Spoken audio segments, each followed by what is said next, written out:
4차 산업혁명 시대 기술과 변화에 대해서 알아봅니다. 오늘은 자율주행 자동차에 대해서 얘기해 볼게요. 안녕하십니까? LBC 소장 임철웅입니다. 4차 산업혁명에 대해서 여러분들에게 좀 더 쉽게 이해하고 어떤 변화가 있을지에 대해서 서로 같이 예측을 해보는 그런 코너를 마련했는데, 오늘은 자율주행 자동차요.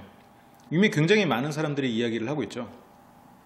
많은 사람들이 두려워하고 있고, 얼마 전에 자율주행 자동차에 대한 강연을 갔다가 이런 질문을 하는 걸 봤어요. 자율주행 자동차가 나왔을 때 사람들은 직접 운전하는 즐거움이 없어질 것이기 때문에 자율주행 자동차는 현실화되지 않을 것이다. 그렇지 않나요? 라는 질문을 하는 사람을 봤습니다. 굉장히 많은 사람들이 공감할 수 있을 만한 얘기일 수도 있을 것 같아요. 근데 이런 질문은 몇백 년 전에 자동차가 처음 나왔을 때도 제기됐을 수 있던 질문인 것 같아요. 자동차를 말로 바꾸는 거죠. 그 기계 비싸기나 하고 몇 명 사람이나 쓰겠지. 우리가 말을 타는 이 즐거움 때문에 과연 저런 기계나 몰고 그럴 수 있겠어요? 라는 질문을 했을 수도 있겠죠. 그리고 그때 당시에 그런 질문들은 유효했을 겁니다. 지금의 시각으로 자율주행 자동차를 바라보면 당연히 운전하는 즐거움이 없어진다라고 느낄 수도 있겠죠. 그런데 먼 미래 몇 세대가 지날지 아니면 몇 년 후가 될지는 모르겠지만, 자율주행 자동차만 경험해본 세대는 운전하는 즐거움이 왜 필요해? 라고 말하겠죠. 말을 타는 즐거움을 저는 잘 모릅니다. 누군가는 알겠죠. 누군가는 저에게 말할 거예요. 야, 너 말도 안 타봤어? 야, 이거 승마야말로 남자로서 혹은 인간으로서 할 만한 스포츠지. 누군가 저한테 말할지도 몰라요. 저는 속으로 생각하겠죠. 그냥 차 타고 가면 되는데? 자율주행 자동차를 누가 말하겠죠. 야, 너 이거 운전하고 기아 놓고 이런 즐거움을 몰라? 저 속으로 말하겠죠. 아니 왜? 나 그냥 자율주행 자동차 타고 가는 동안 영화나 보는 게 나은데? 나 그때 책이나 읽고 싶은데? 어떤가요? 아마 그런 변화가 있을 겁니다. 지금의 시각으로 기술을 바라보면 굉장히 그 기술이 위험하고 불필요하고 낭만이 없게 느껴져요. 근데 그 낭만이라는 거는 잘 봐야 됩니다. 우리가 그동안 해왔기 때문에 낭만이라는 것을 덮어 씌운 거지 실제로 존재하는 게 아닐 수도 있어요.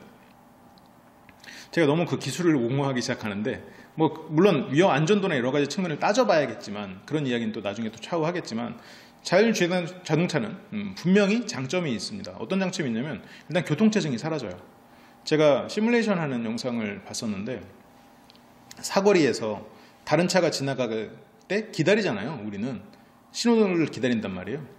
근데 만약 자율적으로 운전이 되면 신호를 기다릴 필요 없이 서로가 속도를 줄이지 않고 차들이 갑니다. 왜냐면 기계 신호를 받기 때문에 서로가 교통체증이 사라지는 거예요. 똑같은 속도로 120km로 달리는 거예요. 다 같이, 차가 아무리 많아도. 그게 가능해지는 거죠. 그리고 범죄자들에게는 굉장히 안 좋은 소식이지만, 범죄를 저지르고 자동차를 타고 도망갈 수가 없어요. 경찰이 바로 그 차를 세워버릴 수가 있으니까. 그리고 불법 딱지나 아니면 그런 것도 없어지겠죠. 음주운전도 당연히 없어질 거고요. 물론 반대로 누군가가 내 차를 해킹할 수도 있겠죠. 그런 위험성은 있어요. 이런 위험에 대한 존재는 나중에 또 한번 다시 다뤄드리기로 하고, 오늘은 자율주행 자동차에 대해서만 좀 어떤 변화가 생길지. 굉장히 놀라운 변화 아닌가요? 굉장히 안전하고, 물론 사람들이 심리적으로 사람이 운전해서 사고가 나는 것과 기계가 운전해서 사고가 나는 것은 똑같이 10번이 났다고 했을 때 사람들은 기계가 사고 났을 때 훨씬 더 공포스럽게 생각합니다. 왜냐하면 우리가 의도하지 않은, 우리가 통제할 수 없다고 생각하기 때문에.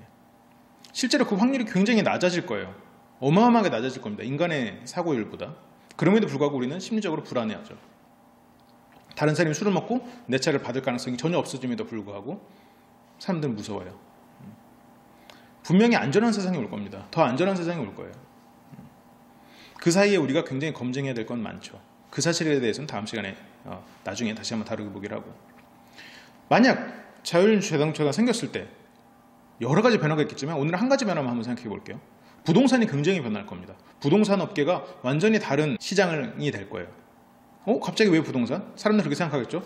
교통체증이 사라지니까 부동산이 바뀌는구나. 그것만은 아니에요. 우리가 소유하고 있는 집 자체가 없어질 수도 있습니다. 집 자체에 자율주행 기능이 달릴 수도 있어요. 굉장히 우리는 어쩌면 1인 가구에 살고 있잖아요. 작은 집이 혼자서 사는 가구들이 늘어나고 있는데, 만약 그렇다면 거기에 그냥 자율주행 기능을 넣었다면 회사에 출근할 때 집에 가서 자는 거예요. 집에 가서 자고 딱 눈을 뜨면 해변인 거죠. 동해바다 앞이에요. 동해바다 앞이 그냥 집인 거예요. 그러면 거기서 자는 거죠. 그리고 다음날 출근할 거 없으면 또 자. 일어나. 그러면 어디 뭐 목포항 이런 데 있죠. 아니면 뭐 어디 속초 이런 데 가서 새우튀김 딱 먹는 거죠. 그게 가능해진다는 얘기예요. 커튼 치고 그냥 영화 보다가 딱 나가면 전혀 다른 공간에 와 있을 수 있다는 거죠. 지금 실제로 자율주행 자동차 같은 경우는 이 천장을 스크린으로 하는 그런 연구를 하고 있어요. 만약 그렇게 되면 그냥 차에 누워서 영화 보다가 일어나면 다른 곳.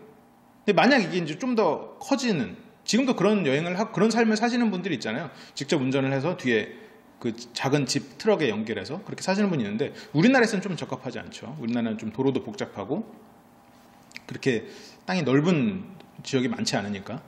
물론 그렇다고 하더라도 모두가 그렇게 된다면, 그런 삶이 이어진다면 지금 우리가 생각하는 부동산의 개념과 그 기술로 인해서 부동산의 개념은 완전히 달라질 겁니다. 어쩌면 많은 사람들은 자율주행 자동차 사면은 운전 못하는 거 아니야? 나 운전하고 싶은데? 그거는 지금 승마하듯이 그렇게 스포츠를 즐기는 사람이 생길 거예요. 그리고 그것도 분명히 그런 쪽에서도 호황이 일어날 거고요.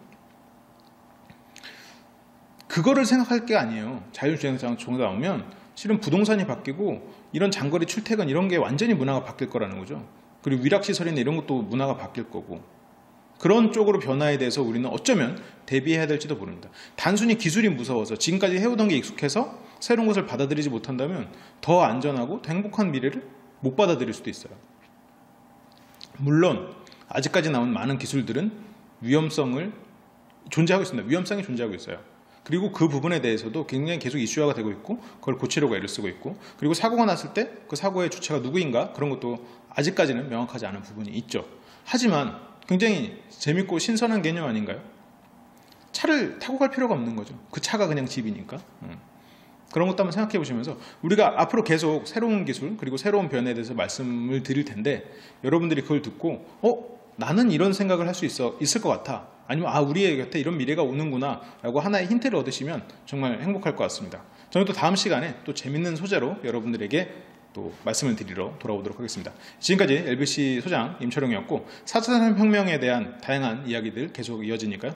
계속해서 관심 있게 지켜봐 주시기 바랍니다. 그리고 LBC 방송국 혹시 구독 안 누르신 분들은 꼭 구독 한번 눌러주시고, 그리고 제가 진행하는 화술강좌라던가 LBC 방송국의 다른 영상들도 많이 사랑해 주세요. 감사합니다.